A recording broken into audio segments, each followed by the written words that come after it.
But first, to begin with, you need to be passionate about what you want to do. If you have no passion, you're probably going to fail. So you have to be almost obsessive and determined to make it succeed.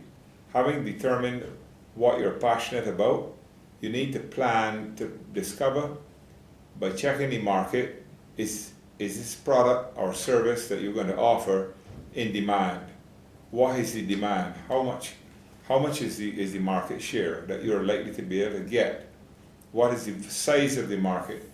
Once you have determined that, you need to make a plan on how much of this service you can actually sell, what margin you're going to be able to make on it, on the product, and then you can figure out easily using a spreadsheet, create a model of the business, and you know what your gross margin is. Then you have to document what your fixed costs are, and after that what your variable costs are. Fixed costs are costs that you're going to incur whether the business is operating and selling stuff or not. If you have no sales, you still have your fixed costs.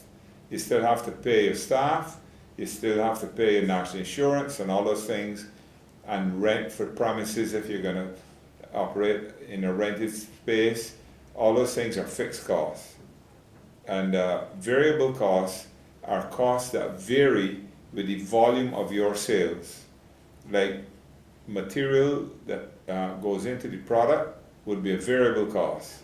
More product you sell, the more material you need. The finance that you're going to need to support the business, that you're going to probably borrow from a bank and have to pay interest on, is a variable cost. The more you sell, the more money you need to support the inventory and so on, so the cost will increase.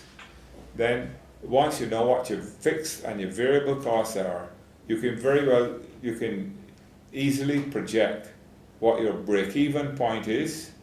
That is how much you have to sell in order to break even and pay all your expenses.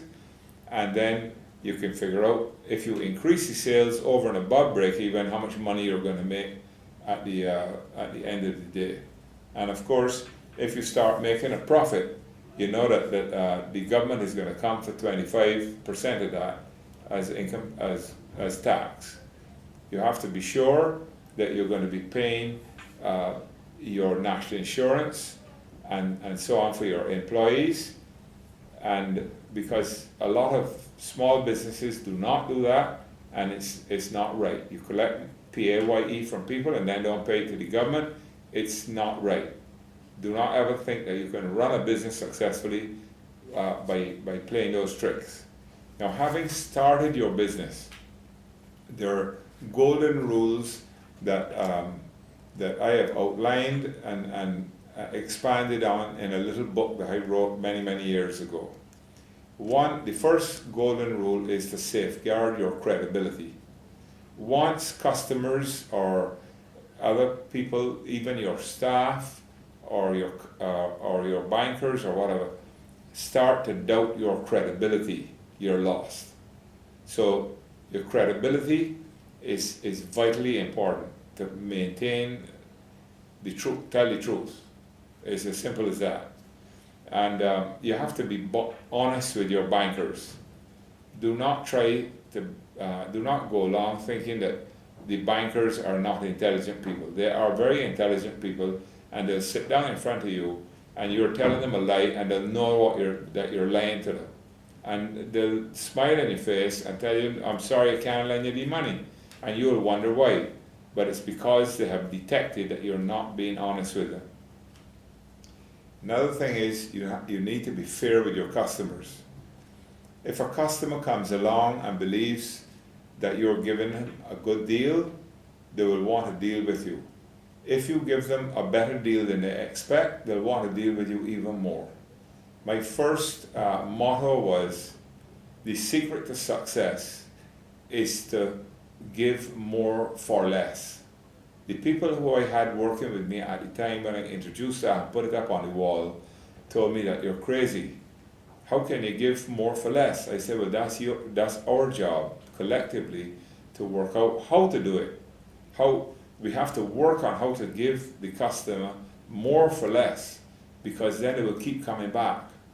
And the competition will wonder where their customers are gone. They will have gone to us because we are giving them more than they expect. It's always good to surprise a customer with a little bit more than they expect in terms of service. It doesn't even have to cost you any money. A smile, a pleasant conversation makes people come back to you. But the secret to success is to give more for less. Be fair with your suppliers also. A good supplier is as valuable as a good customer to a business. Reliability is important.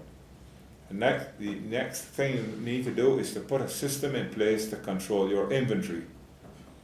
Because if you don't have that in place, you're going to get robbed. There's no question about it. So you need to set up your business and a proper accounting system. For example, QuickBooks. You can have your inventory. Every time something is issued from the stores, it is recorded. Nothing leaves your business until an invoice is written for. And you can't fail once you set about doing things the right way.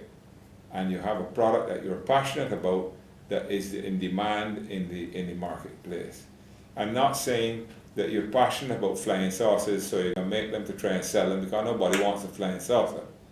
But there are lots of things that that people want that you can produce and make a good business out of it. I've done it many, many times.